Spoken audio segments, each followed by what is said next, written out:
Salam alaikum, Azulfillaoun, bonsoir. En Algérie, on dit produits de première nécessité ou de première consommation pour désigner les aliments les plus basiques, ceux qui devraient être à la portée de tout le monde, des plus démunis, des pauvres, comme on dit. Pain, semoule, farine, pâtes, lait, pommes de terre, oignons, tomates, légumes secs et d'autres produits qui étaient jusque-là très accessibles parce que soutenus par l'État pour acheter la paix sociale avec les damnés de la terre pour leur permettre juste de manger et de continuer à se faire oublier. En ces temps de la grande zerda, rappelez-vous, quand les étals regorgés de fruits exotiques et de produits importés en tout genre. Aujourd'hui que la machine à bouffer, la rente a craché et que les réserves de change se réduisent en peau de chagrin, le régime a opté pour la seule panacée possible pour lui, réduire la voilure au détriment des couches populaires les plus défavorisées.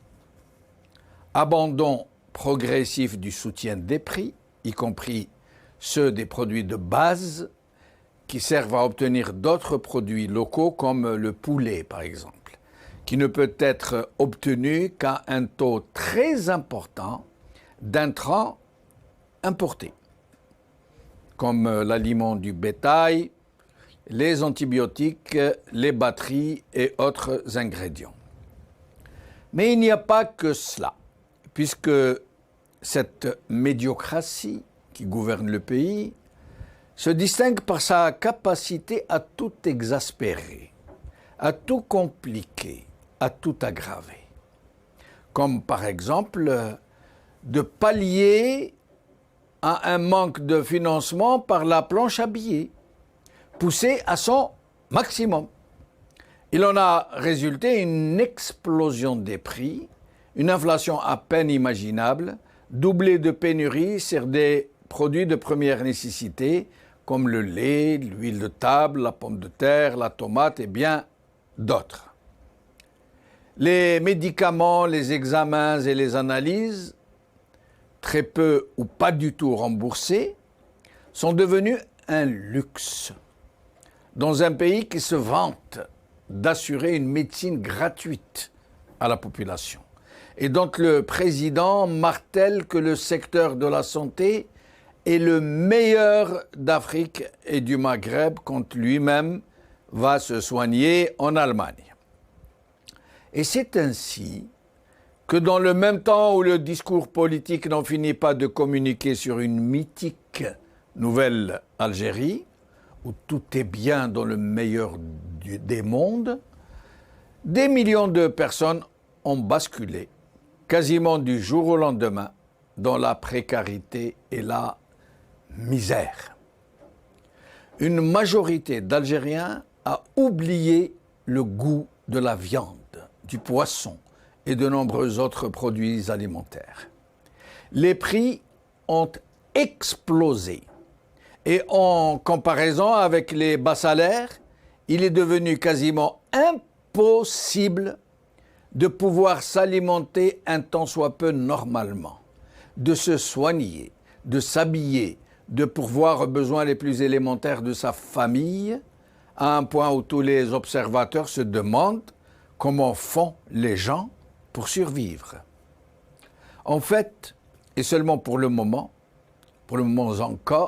encore, c'est le système D, le système d'Abbarrasak, à savoir des boulots au noir, des petits trafics, de l'endettement et de la solidarité familiale. Mais c'est une situation intenable qui ne pourra pas durer. Le crash est inévitable pour toute la société. La classe moyenne se réduit en peau de chagrin et de plus en plus de citoyens sont dans des situations très difficiles. L'approche de Ramadan et des habitudes de consommation qui le distinguent obnubile tous les ménages. Tout le monde s'y prépare dans l'angoisse. Ceux qui n'ont pas d'économie n'auront pas d'autre choix que de s'endetter ou de vendre les bijoux de famille. Ce sera un Ramadan très difficile et qui sonnera comme un tournant fatidique dans le quotidien des Algériens.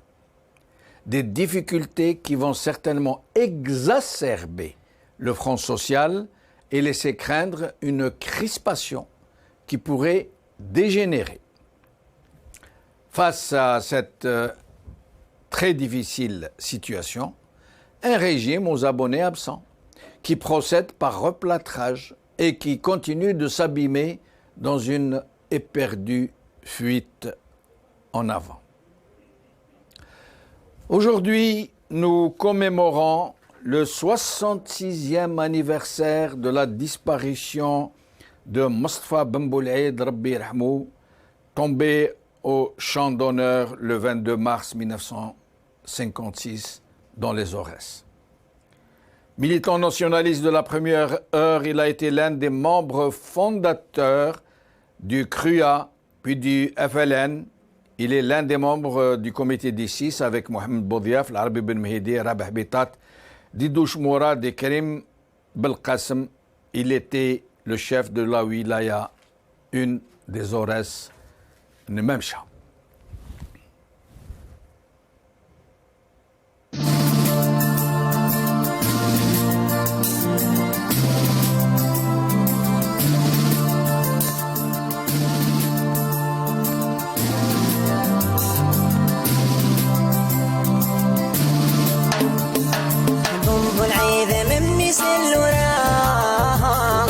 ذابوا خلفوا في مذرقات ضمبوا العيد من مسلوا راس ذابوا خلفوا في مذرقات يا ول الناس ذيك الارصاص وايد مفرح ميت في اللاهوات يا ول الناس ذيك الارصاص وايد مفرح ميت في اللاهوات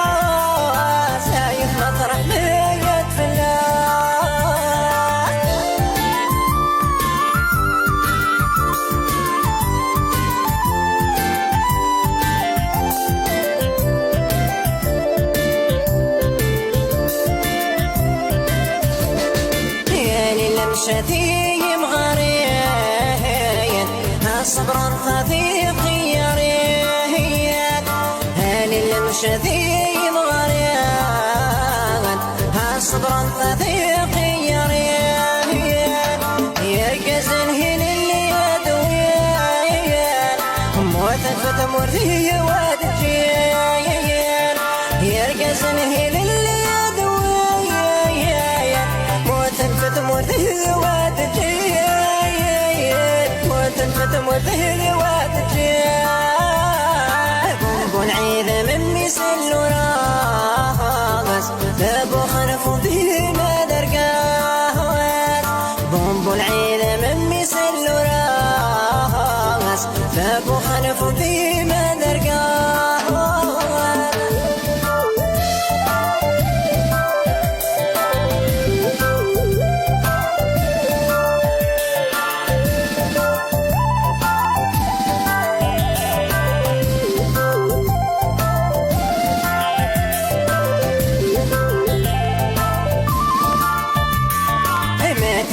يا عيني يا ما تبكيش هي من ولاي ما تبكيش هي عيني يا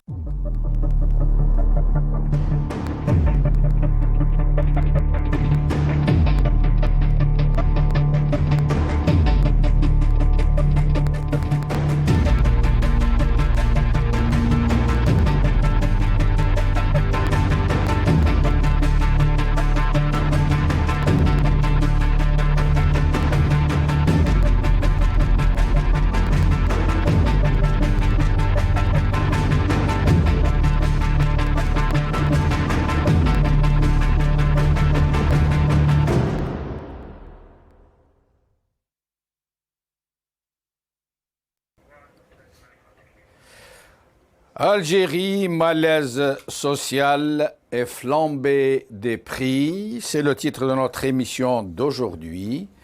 Et pour en parler, j'aurai le plaisir de recevoir Boualem Amoura, président du SATEF, Nordine Aoussat, écrivain, universitaire et conférencier, Maître Mokran Ait Mimoun, avocat et militant politique.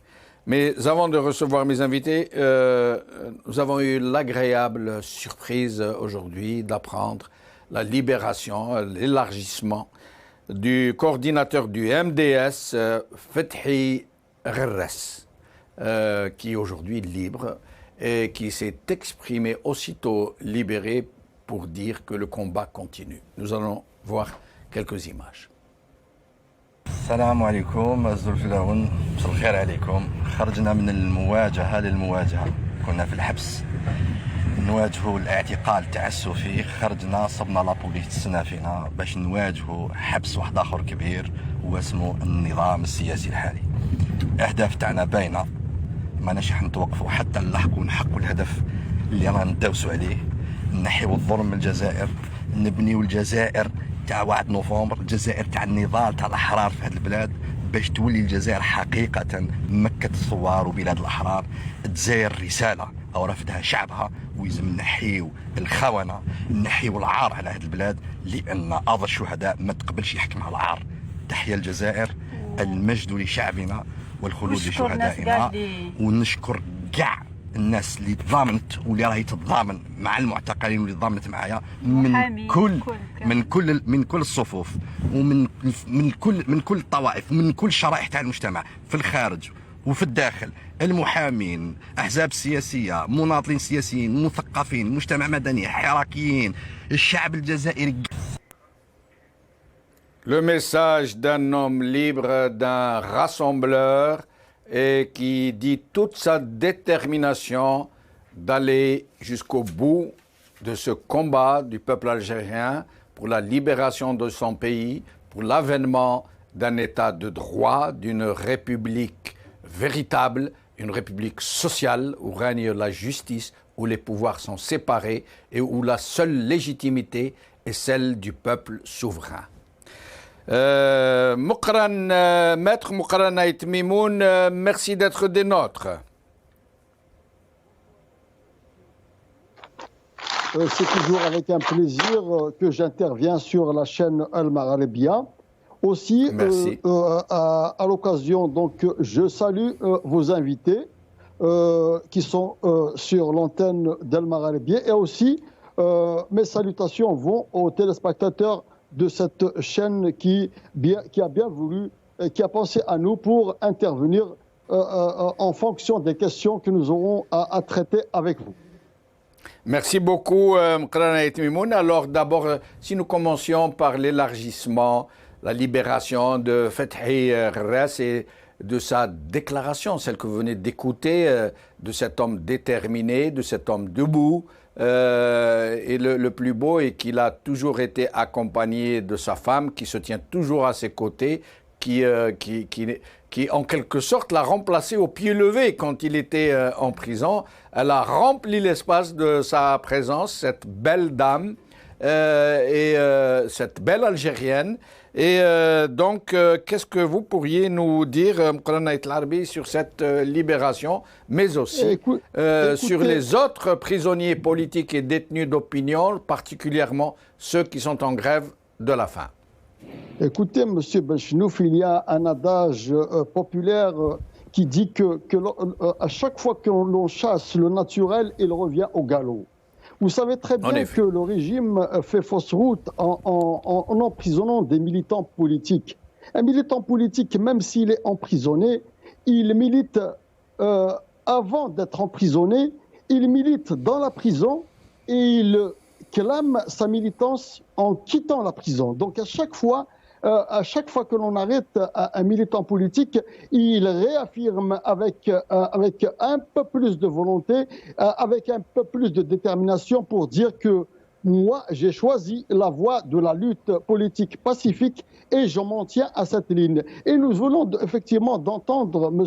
Fethi Harras en sortant de la prison, réaffirmer son engagement. Et c'est toujours un plaisir et c'est avec satisfaction que nous accueillons le militant Harras et les autres détenus politiques qui, eux aussi, auront à être libérés tôt ou tard parce que pour avoir tout simplement été emprisonnés, détenus pour des faits qui en réalité ne tenaient pas la route. Ce qui explique d'ailleurs la libération aujourd'hui de notre ami et camarade Fethi Harras, qui lui incarne un combat que mène le peuple algérien depuis maintenant 3 ans. Donc le Hirak, ce n'est pas d'être physiquement présent dans une marche. Le Hirak, c'est lorsque l'idée est gagnée, les esprits des militants,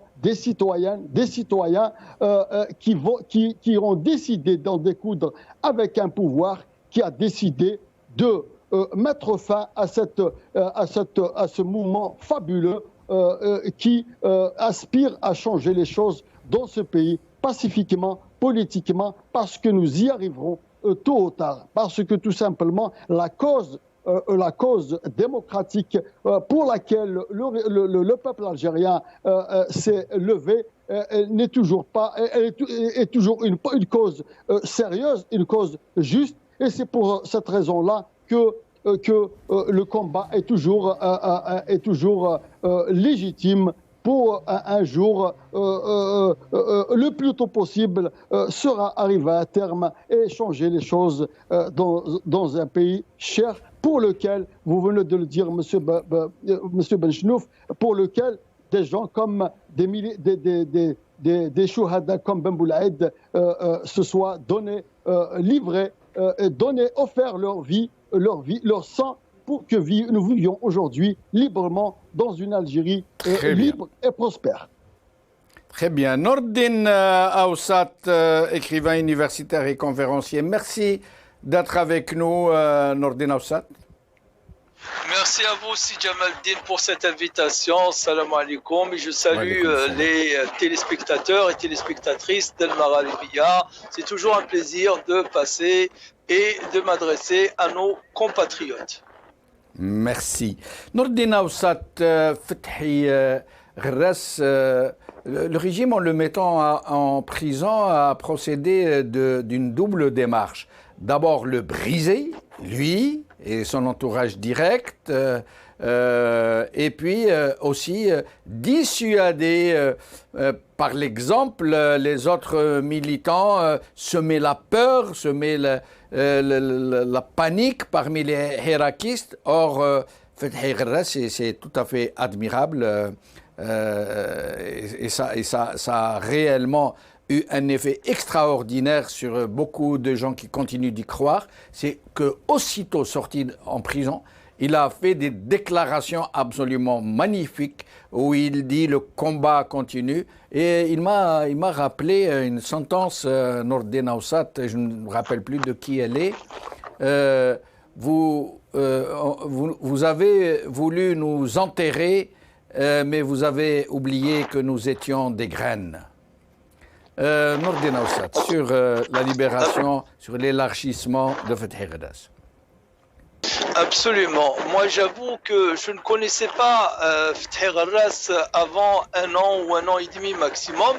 Je commençais à le découvrir quelques mois avant qu'il ne soit arrêté. J'ai écouté 2 ou 3 de ses interventions et j'ai de suite et spontanément adhéré à son discours et parce que j'ai décelé, j'ai compris que derrière ce discours il y a un homme et il vient de le prouver à l'instant avec ce discours quelques instants après sa sortie de prison. Il tient ce discours, ça montre bien, je pense, je suis persuadé que c'est un homme qui est de conviction, c'est un homme je dirais qui est d'action et je suis content pour lui, je suis content pour son épouse, bien entendu, qui a montré aussi le courage et la bravoure d'une femme hurra, qui a, comme vous le disiez tout à l'heure, c'est Jamaldine, elle a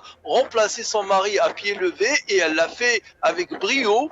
Donc je suis content pour lui, qu'il continue, qu'il sache qu'il n'est pas seul sur ce chemin. Nous sommes nombreux, Inch'Allah, à être sur ce chemin.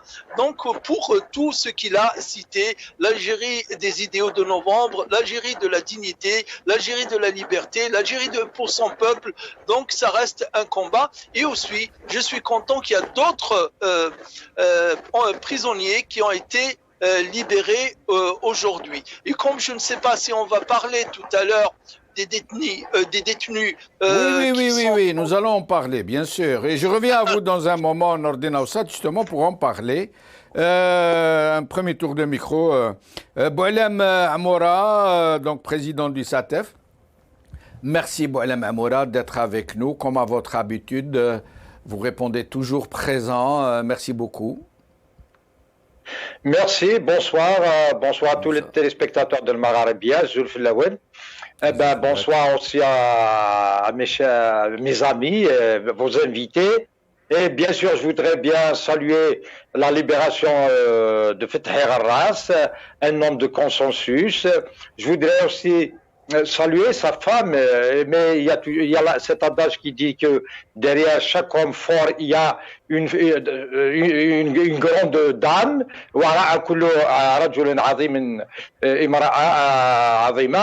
Donc ça aussi, il nous donne de l'espoir dans ce pays.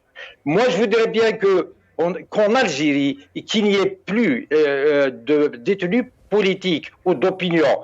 Moi, j'appelle et j'interpelle ce pouvoir qu'à l'occasion de la date de la libération de l'Algérie, le 5 juillet 2022, je voudrais que cette date-là soit une date de réconciliation nationale qui libère tous les détenus, que nous effacions tout et que nous faisions tel qu'a fait l'Afrique du Sud, l'Argentine, le Chili. Nous devons nous réconcilier avec nous-mêmes parce que sans légitimité populaire, ce pouvoir-là et l'Algérie ne pourra pas aller de l'avant.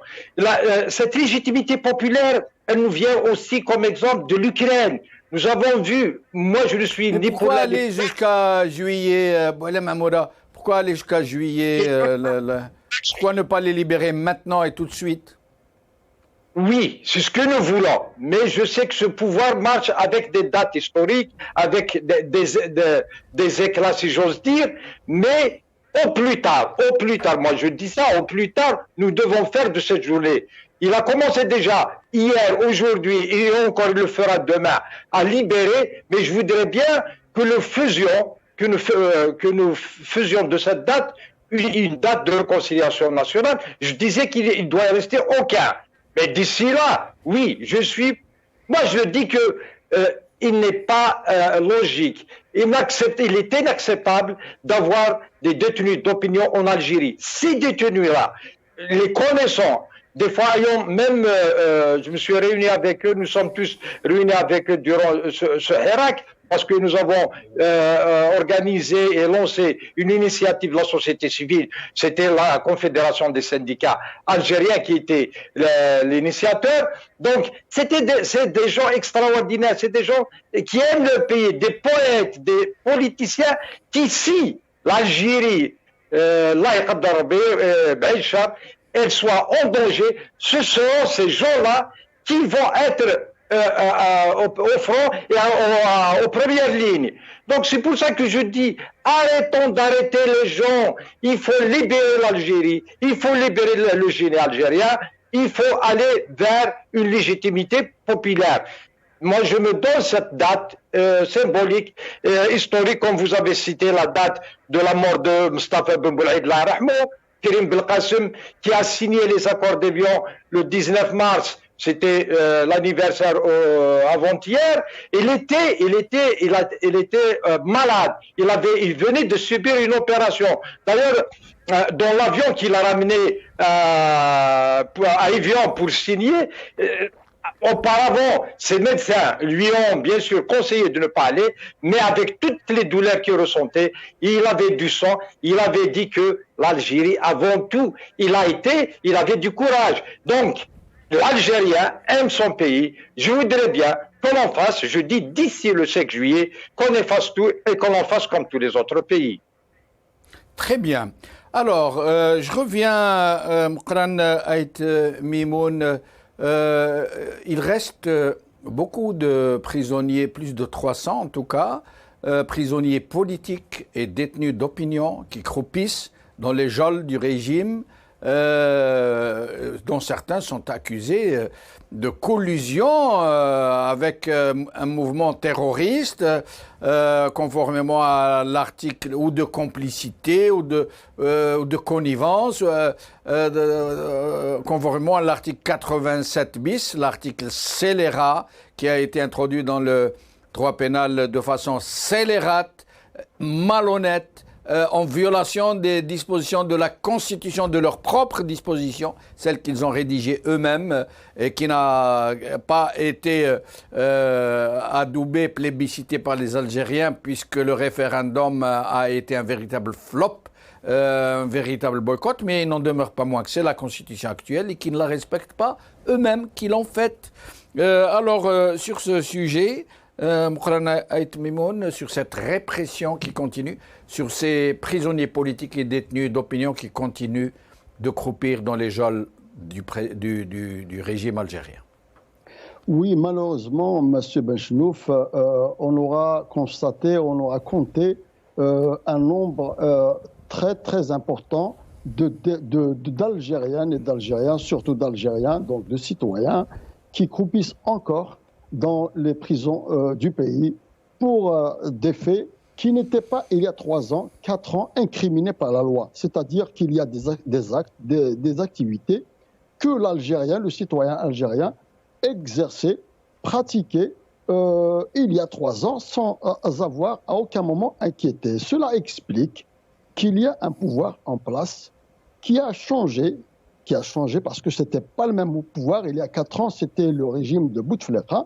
Donc la loi était là, mais les activités aussi étaient là et n'étaient pas incriminées. Mais nous avons vu, il y a au minimum 2 ans, peut-être un peu moins de 2 ans, des arrestations, des interpellations en série et de manière régulière à travers l'ensemble des wilayas du pays, des régions du pays, et qui ont fait que des dizaines d'Algériens sont en prison. Et malheureusement, je dirais presque aucun, sinon aucun des interpellés, des inculpés reconnaît avoir commis le moindre acte qui, la loi semblerait aurait incriminé. Donc, alors justement, puisque nous vous avons, Moukran Ait Mimoun, nous allons profiter de votre présence parmi nous.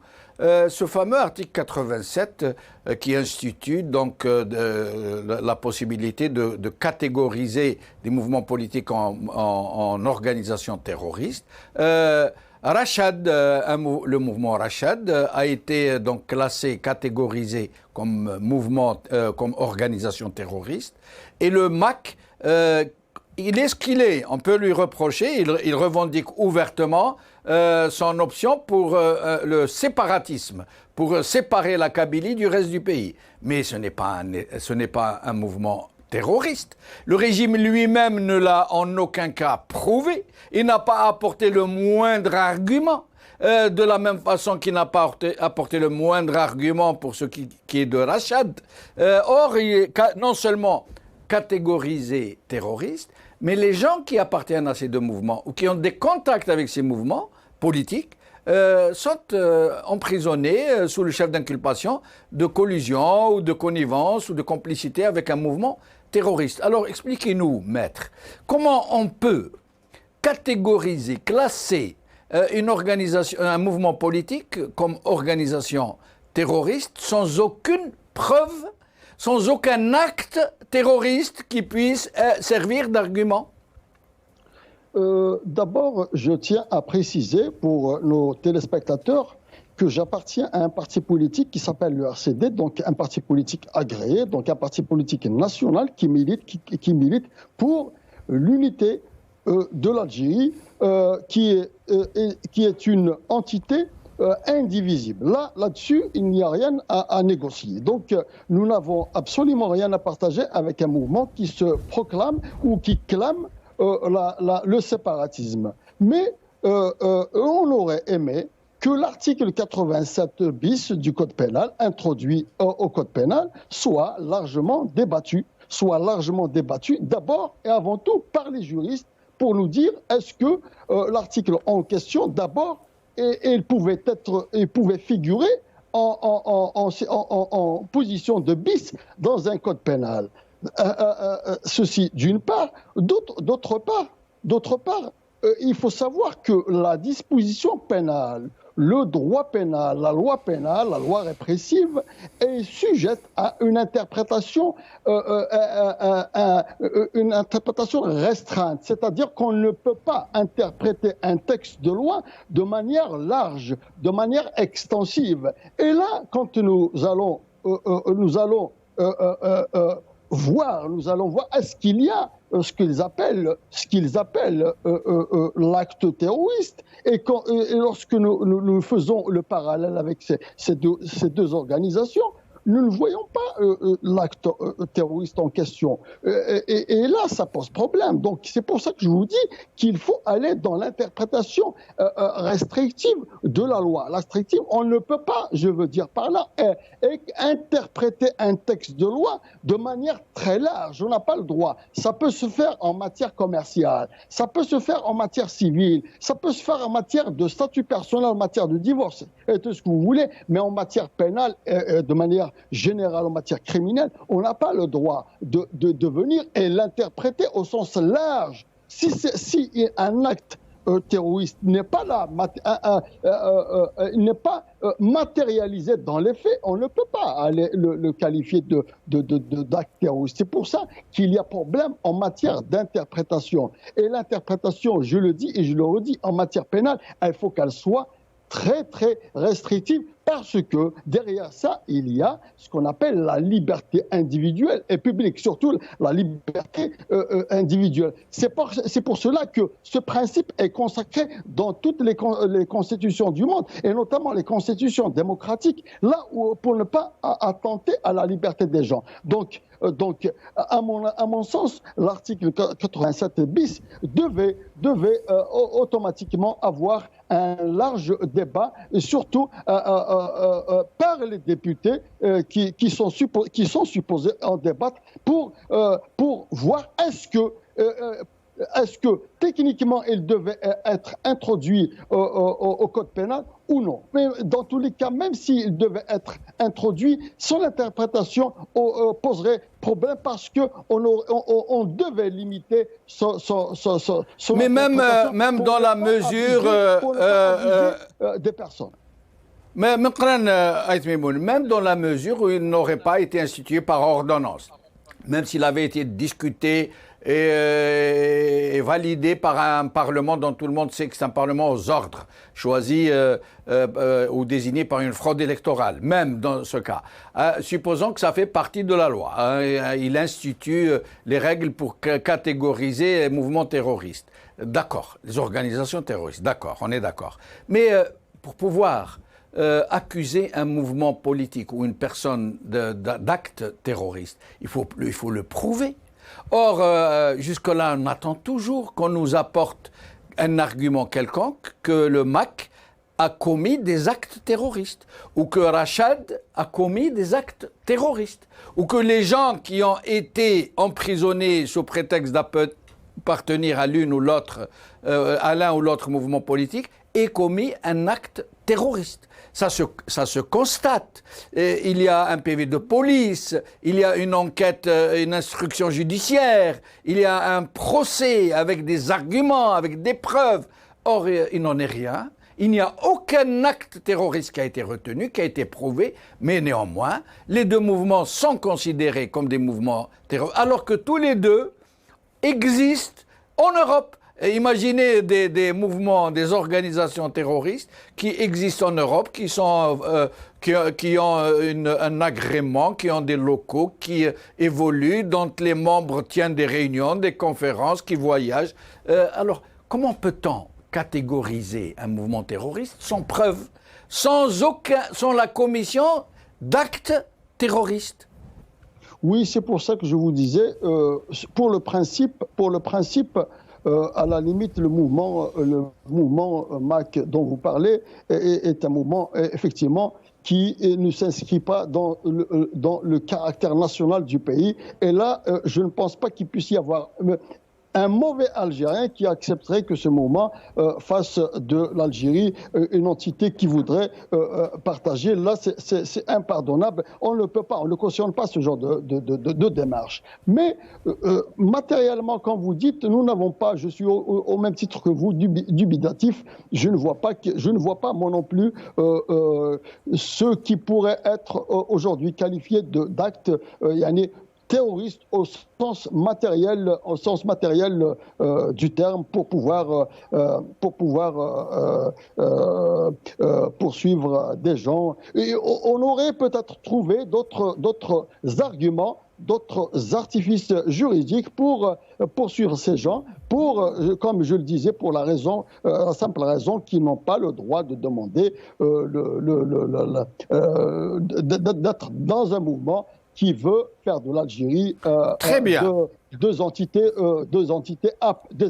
une entité à partager, à diviser. Très bien. Nordin Aoussat, sur la même question, à la limite, qu'on vient de le préciser, maître Moukhara Tmimoun, à la limite, ce régime aurait, par exemple, prévu que quiconque revendique la séparation du pays ou agisse dans le sens de la séparation d'une partie de l'Algérie de la nation, il peut être poursuivi, peut être condamné pour des peines et d'autres. On aurait compris, ce serait la loi.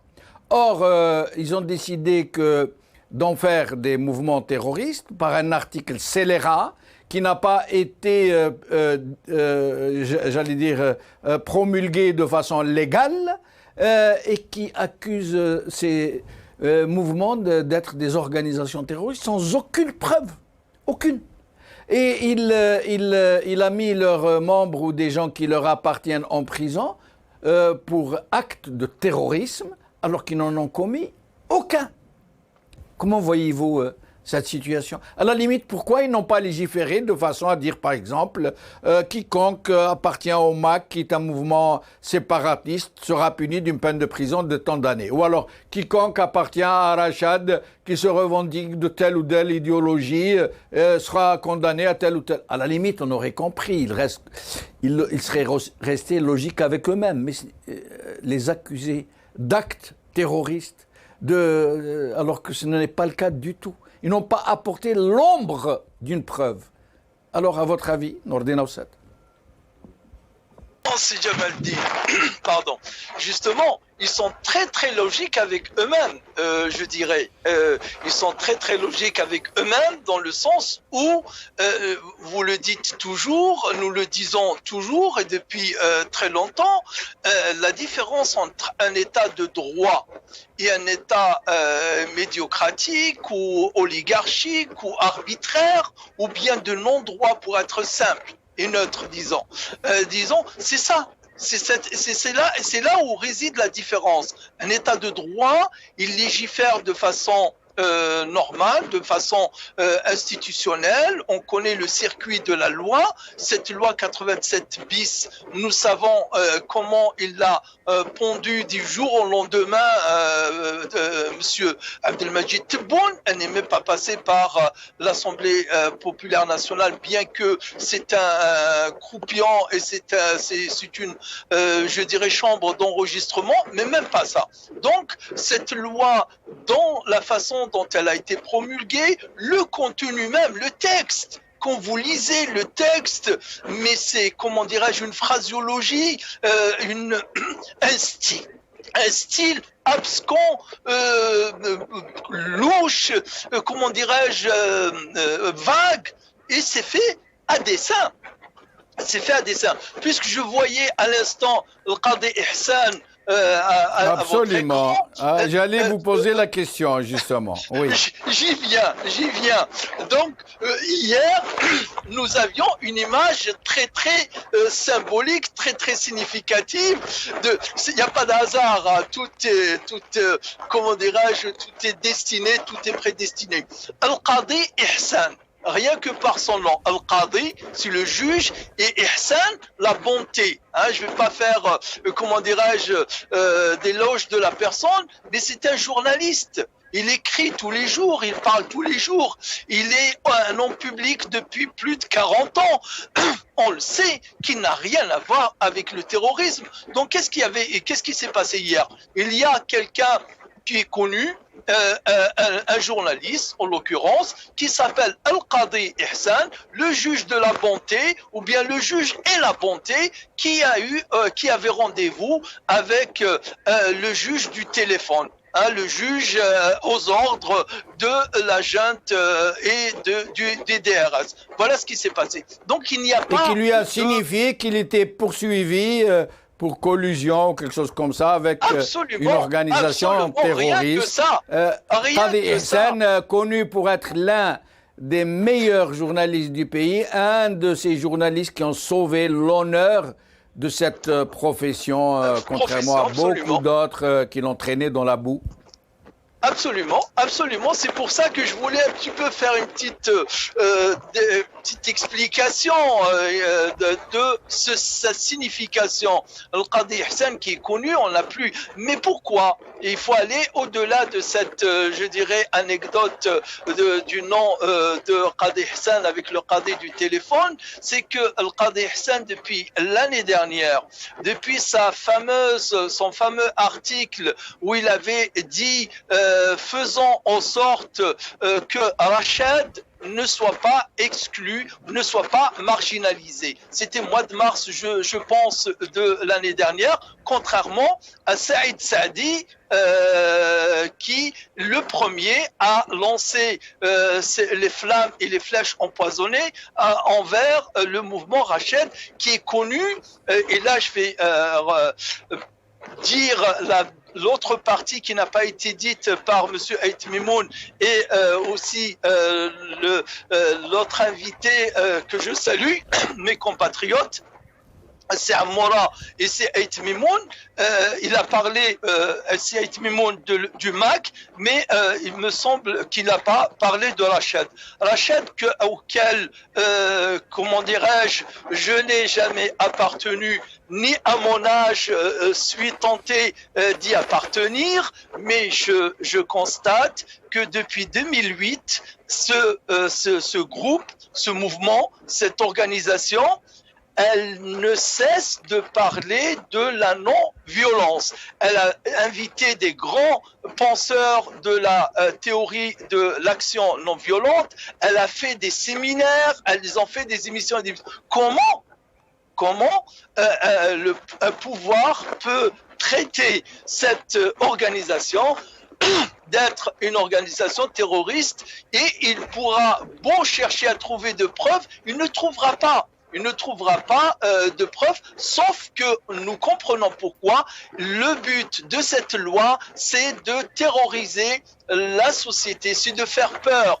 On règne et on gouverne par la peur. Comme on dit, la peur est une arme politique que le pouvoir essaye d'utiliser à l'encontre des prisonniers. Très bien. Boualem Amoura, sur cette même question de l'usage du prétexte terroriste pour faire taire les gens, pour les mettre en prison, pour réprimer, pour semer une sorte de dissuasion au sein du Hirak, à votre avis, Boualem Amoura? L'Algérie ne devrait pas avoir de prisonniers d'opinion tels que Hassan Qadi, tous les autres, bien sûr. Je disais que c'est les meilleurs. Comment dirais-je, je ne veux pas faire de la publicité, mais presque, je peux dire, c'est les meilleurs enfants de l'Algérie qui sont en prison, des poètes, des universitaires. Ces gens-là, on a tant besoin d'eux. Et Hassan El-Qadi, il était déjà en prison pour aller informer les téléspectateurs du temps du parti unique de Chedri Benjdid. D'ailleurs, j'ai la lettre qu'il avait écrite de la prison pour Chedri Benjdid, de la prison même. Donc, c'est l'histoire qui se répète. Lui qui a accepté d'affronter un petit peu ce pouvoir et de garder sa radio ouverte à toutes les voix qui sont, bien sûr, auxquelles on ne veut pas, bien sûr, ouvrir le champ. On vous remercie d'ailleurs Bagharibia qui donne la parole aux gens auxquels on refuse la parole, parce que la presse en Algérie elle est muselée. C'est pour ça qu'aujourd'hui, si on veut étouffer ou faire taire Khaled Dararni ou Ihsan El-Qadi ou tous les autres, parce que il faut le dire, nous avons des contacts avec des journalistes qui vivent ici en Algérie, et voilà, c'est pas de leur faute. Nous avons de grands journalistes, des journalistes extraordinaires, courageux, mais ils nous disent, le rédacteur en chef, des fois, ils refusent de leur faire passer des articles parce que eux-mêmes, ces journaux-là, ils sont sous le marteau, ils ont le marteau sur la tête de la publicité. Donc, sans liberté d'expression, sans, comment dirais-je, les libertés individuelles, on ne pourra pas construire un pays. En 2022, on parle encore d'ennemis extérieurs, et depuis longtemps qu'on entend dire et nous parler de cet ennemi de l'extérieur, nous ne l'avons pas vu venir. Donc, vous parlez du MAC aussi. Moi, j'ai affronté le MAC parce que j'étais le doyen des élus à l'APC d'Akfadou. Donc, quand je faisais les campagnes électorales, on passait dans les villages. Il y avait un village presque majoritairement MAC. Mais le dilemme, c'est qu'ils votaient, ils disaient, on boycotte les élections. C'est pour ça que j'ai eu des problèmes avec eux. Mais durant le jour des élections, ils vont voter. J'ai à les affronter. Ils sont pacifiques et pacifistes. Je ne partage rien avec eux. J'ai écrit une lettre dans la contribution en 2002 lorsque Farhat a créé le MAC. Farhat que je connaissais à l'université de Tizi Ouzou dans les années 80. Sur le journal authentique, je lui ai dit ce que j'avais à lui dire. Il l'avait reconnu. Après, sur Berber Télévision, à Rachad aussi, nous avons organisé la dernière réunion, je disais l'initiative de la société civile. La dernière réunion, c'était le 24 août 2019 à la SAFEX. Donc, on a bien réussi, nous avions réussi à réunir tout le monde. Et ce jour-là, moi, pour l'histoire, le représentant du fils, j'ai oublié son nom, il a intervenu sur le Maghrébien, il a fait un discours plus démocrate que les démocrates présents.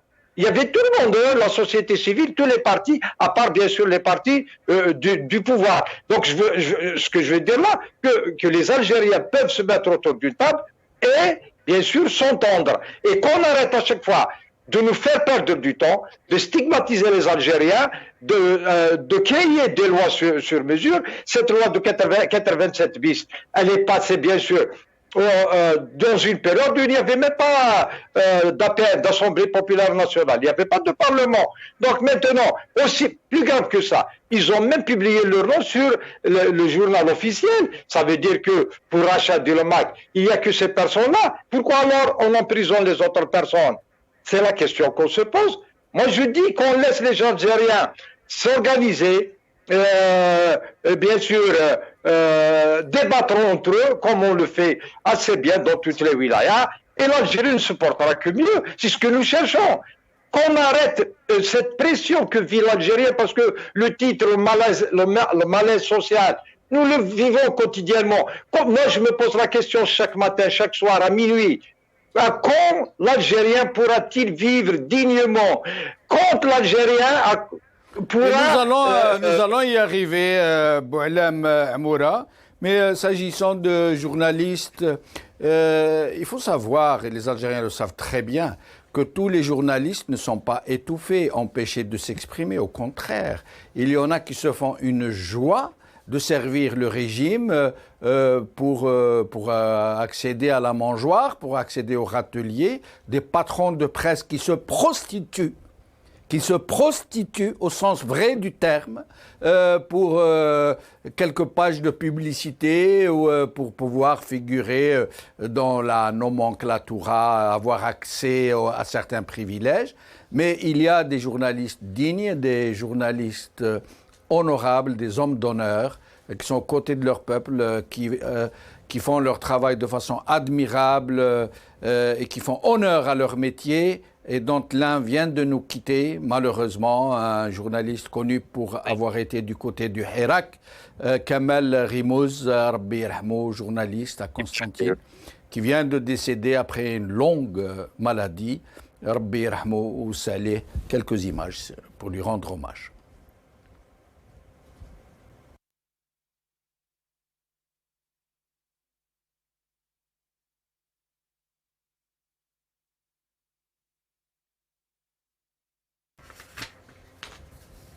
Rabbi Yerhamou Kamel.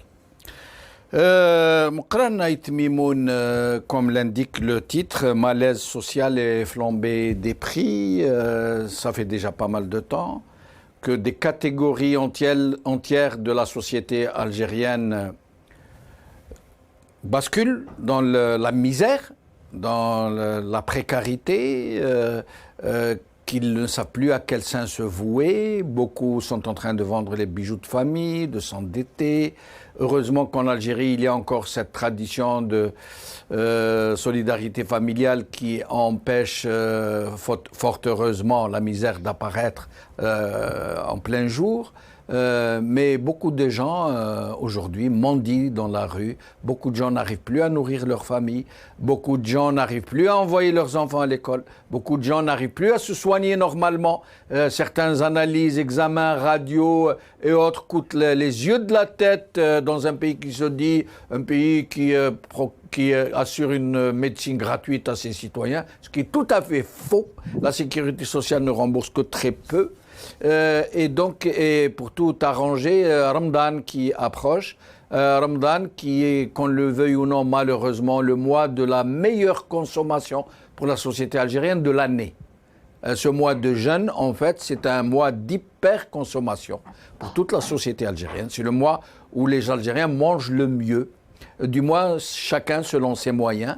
Mais cette fois-ci, les gens devront se serrer la ceinture parce que les prix ont explosé, y compris ces produits dits du pauvre, hein, comme les légumes secs, l'obia ou l'hammas ou l'adis, qui sont devenus quasiment inatteignables. Mais pas seulement, les Algériens ont perdu le goût de la viande, du poisson, y compris le poisson le moins cher, sardina par exemple, qui coûte 1000 dinars le kilo, 1/20 du SMIC, vous imaginez. Mais cette fois-ci, le mouss al-haq al-azam, comme on dit, et avec le mois du Ramadan, le malaise social est en train de s'intensifier, de s'épaissir.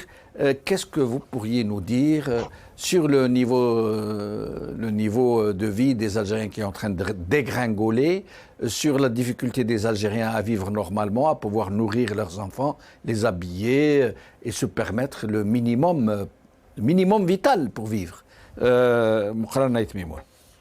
Monsieur Benchnouf, permettez-moi d'abord de saluer notre camarade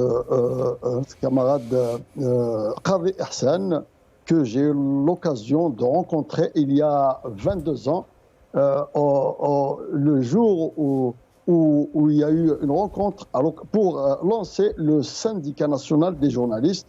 Moi-même, j'étais correspondant de presse dans un quotidien algérien, Le Matin en l'occurrence. Donc j'étais très jeune et donc nous avons eu l'occasion de le rencontrer et de le voir discourir, parler du sens digne et respectueux de l'information qu'il continue à faire aujourd'hui.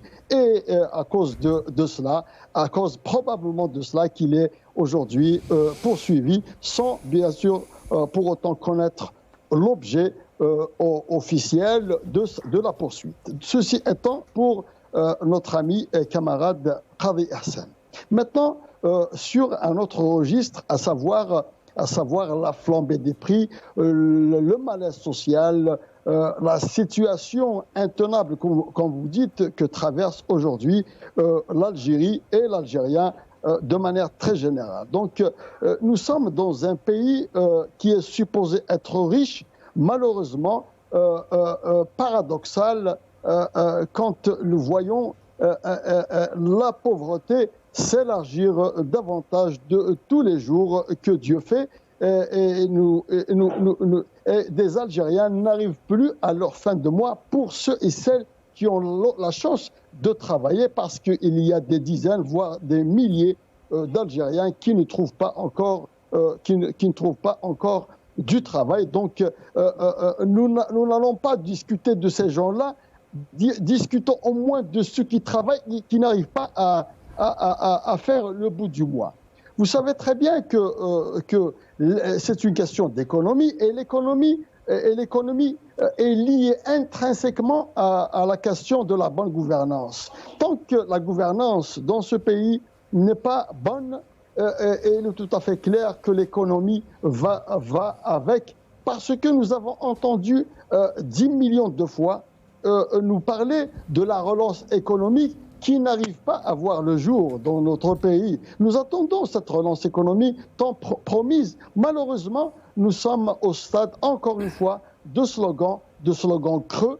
Nous sommes encore au stade de discours qui n'ont pas de sens, qui ne se traduisent pas sur le terrain, qui ne se sont pas encore concrétisés, parce que il semblerait que des dizaines, voire peut-être même des centaines d'unités de petites entreprises qui mettent tout simplement la clé sous le paillasson. Donc, tant qu'il n'y a pas une relance économique sérieuse, moi je dis tout simplement que le gaz et le pétrole ne pourront pas subvenir et remplacer la bonne économie, qui mette les règles économiques, qui créent de la richesse, pour que cesse encore une fois cette flambée des prix des produits de première nécessité. Il y a quelques jours, j'avais publié un post là où je disais que l'Algérie, autrefois, qui était le grenier de Rome sous Massinissa, est devenue à la recherche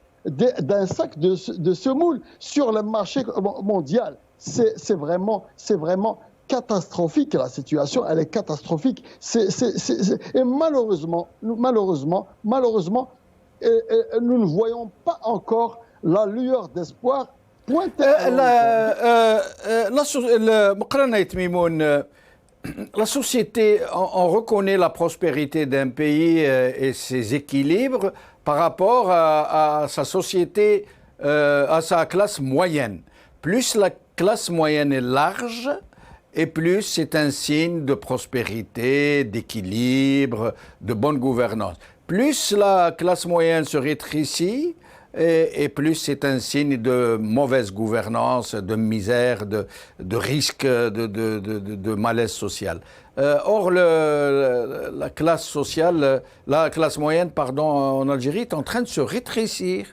Qu'est-ce que vous pourriez nous dire sur ça, sur toutes les classes moyennes, les classes moyennes et les classes moyennes supérieures, comme celle des avocats, par exemple, des médecins, des ingénieurs. Qu'est-ce que vous pourriez nous dire sur ce rétrécissement de la classe moyenne, sur la difficulté des gens de la classe moyenne à pouvoir faire face à des dépenses, j'allais dire, ordinaires?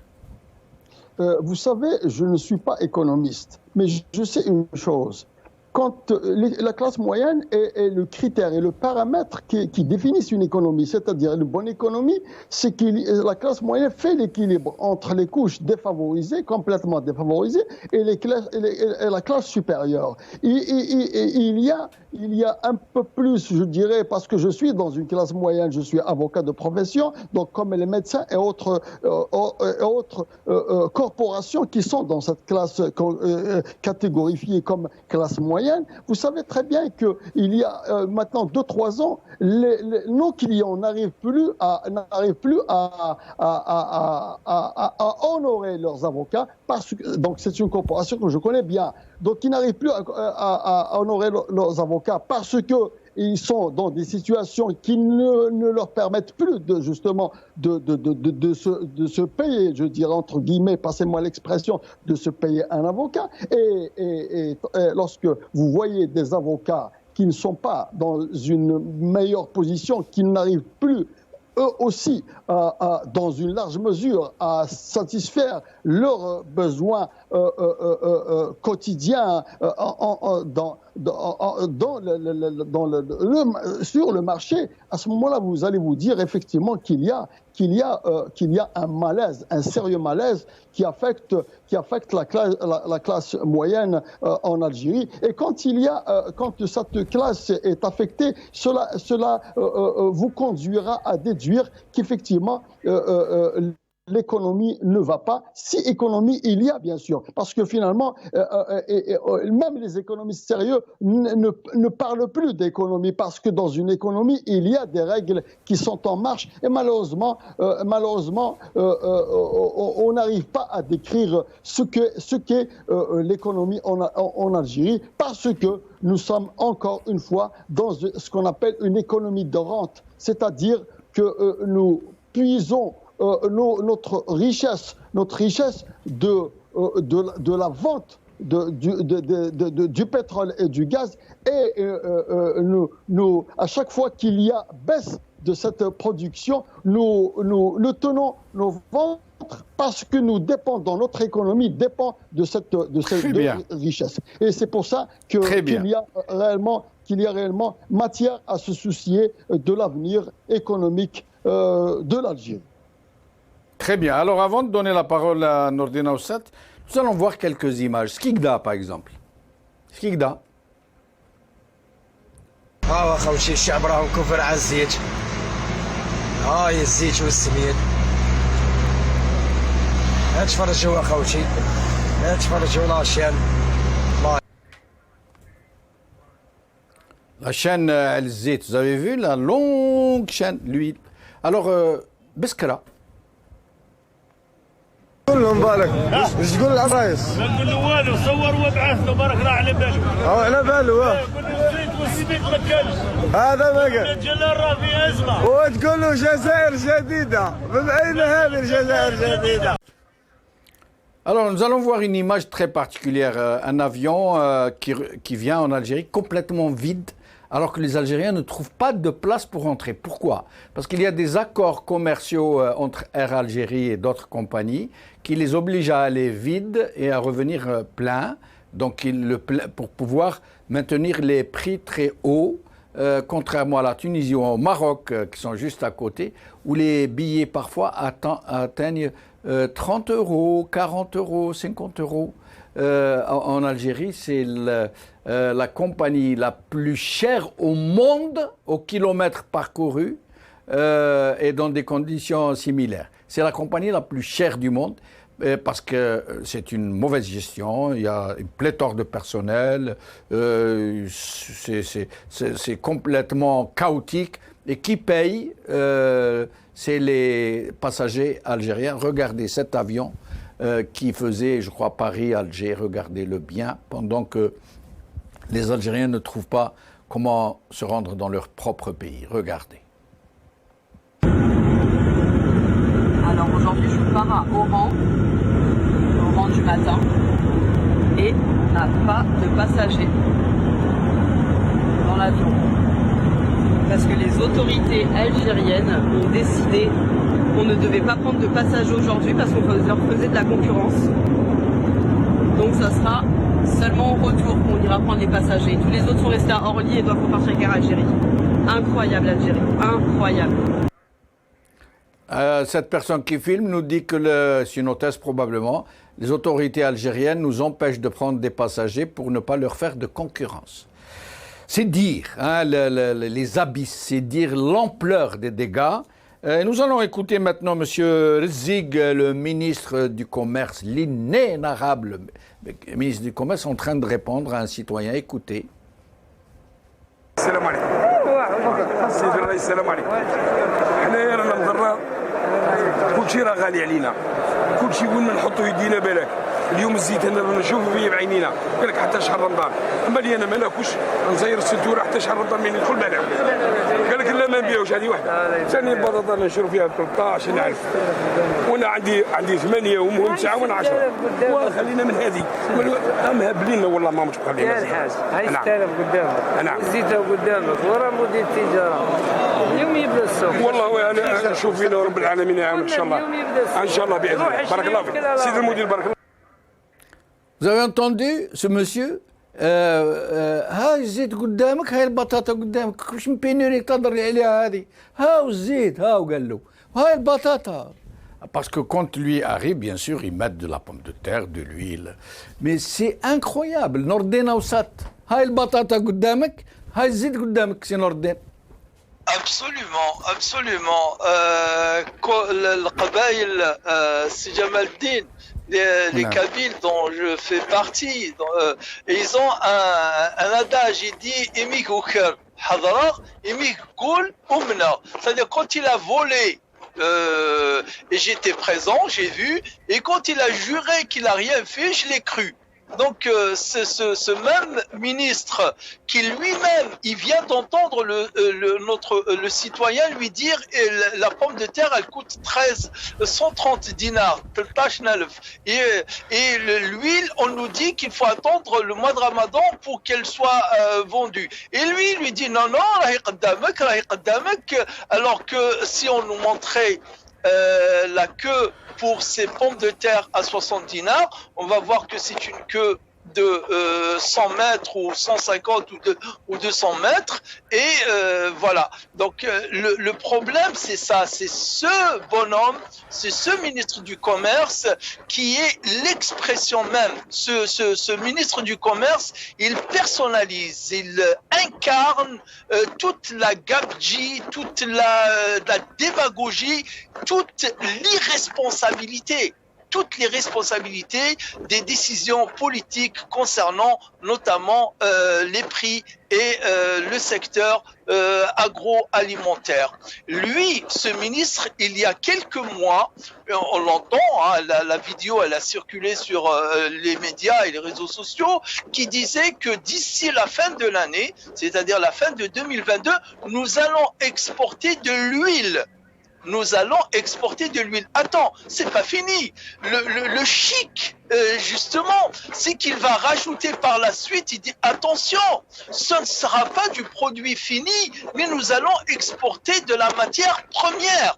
Wallah, c'est comme ça qu'il l'a dit. قال له ماشي كيما نقولوا حنا الزيت ولكن المادة الخام, c'est-à-dire la matière première. Mais expliquez-moi comment un pays qui importe totalement ces matières premières oléagineuses, que ce soit le tournesol, que ce soit le colza, que ce soit pour produire du lait, de l'huile, il va exporter de la matière première servant à fabriquer de l'huile. Donc, arrêtons de mentir, arrêtons de prendre ce peuple, on l'a assez, même trop et plus que trop paupérisé, appauvri et aujourd'hui et ça y est, c'est fini. Quand on arrive à trouver des gens avant même le lever du soleil, ils sont des centaines, je dis bien des centaines, sans exagérer, à faire la queue pour recevoir un sachet de lait. Alors que le pays, annuellement, tous les ans, bon an, mal an, il consacre près d'1 milliard de dollars pour l'importation, 1,2 milliard en 2018, 1,2 milliard de dollars pour l'importation du lait, c'est-à-dire la poudre de lait et les produits laitiers. Le prix, puisque vous parlez de la flambée des prix, Vous savez, si Jamaldine, moi je suis économiste. Ça fait depuis 82 jusqu'à maintenant, ça fait 40 ans que je suis dans la gestion et gestion commerciale que j'ai fait à Ben Aknoun et dans l'économie. Le prix, vous avez une approche. Il y a essentiellement, je dis bien essentiellement, le déterminant des prix, c'est l'offre, hein, c'est la loi de l'offre, mais pas exclusivement. Pas du tout exclusivement. Il y a aussi l'approche sociale, il y a aussi l'approche politique, et ça a été dit. Tout le monde connaît le concept économie politique. Ça veut dire quoi, économie politique? Ça veut dire que l'économie, avant tout, avant qu'elle ne soit une théorie, avant qu'elle ne soit une planification, avant qu'elle ne soit un plan, avant qu'elle ne soit une technique, c'est d'abord un acte politique. Et nous, nos politiques, sont des irresponsables, et vous avez montré l'exemple de ces pays qui ont vite.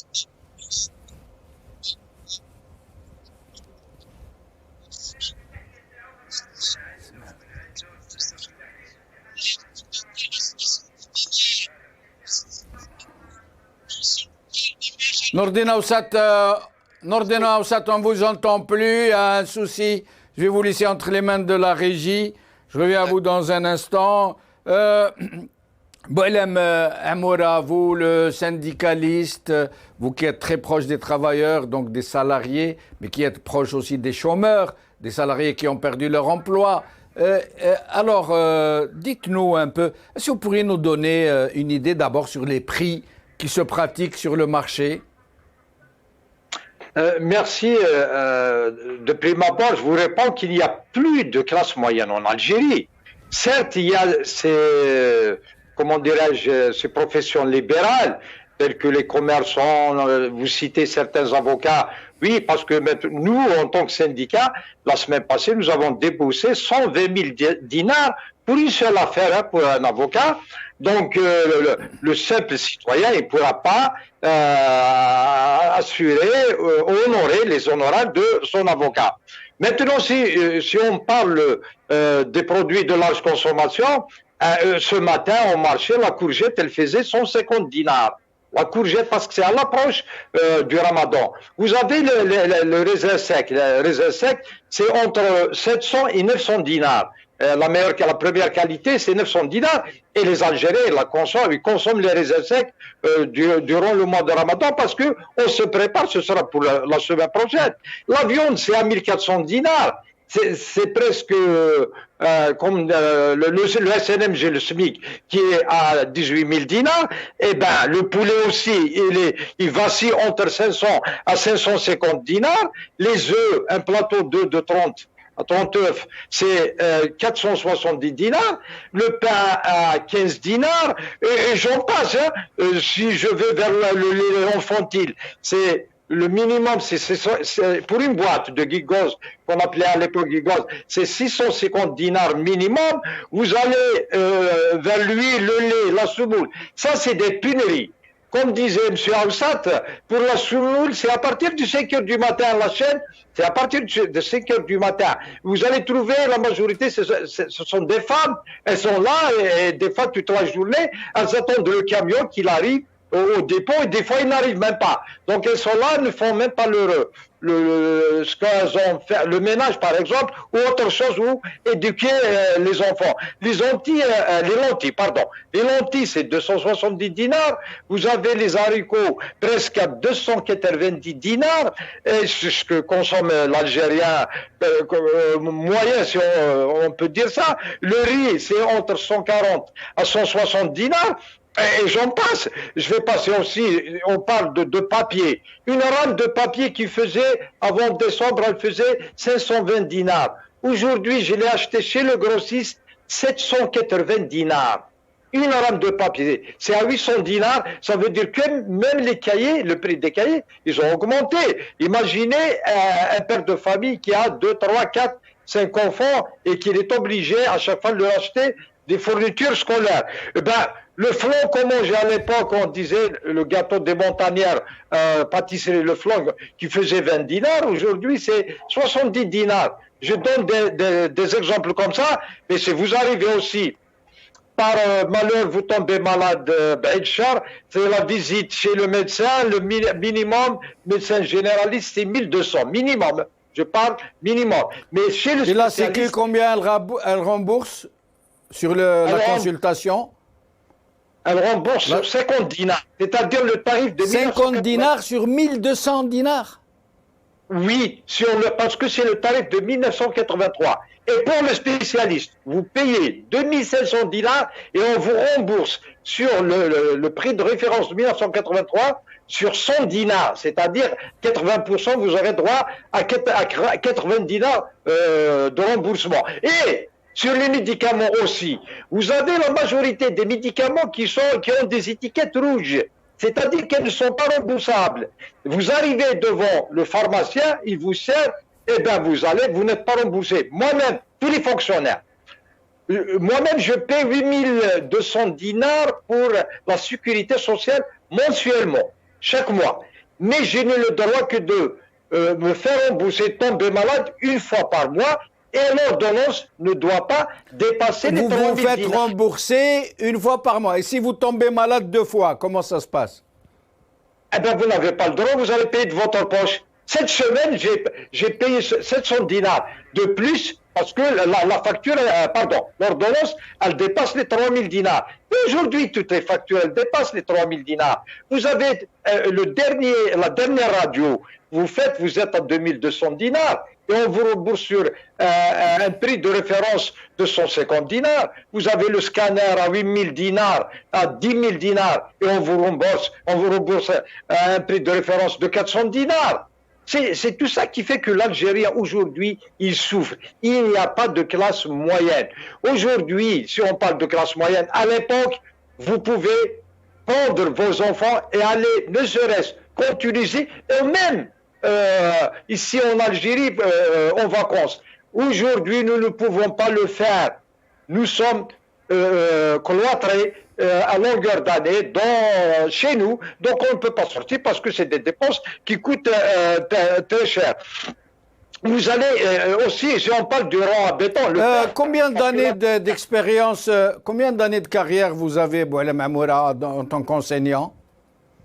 Eh bien, 34 ans, depuis 88, je touche dans les 71 000 dinars. 34 ans, et vous ne pouvez pas vous payer des vacances une fois l'an? Impossible. Impossible de payer des vacances, même en Algérie, parce que je dois louer. Des fois, je le fais avec mes enfants, on s'entraide. Vous avez parlé de solidarité, comment font les Algériens. Cette année, c'est mon fils qui nous a payé des vacances pour 4 jours.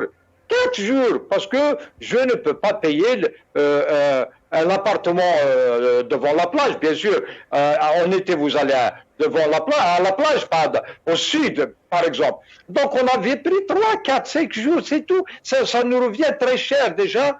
Et le loyer même. L'Algérien, il veut construire.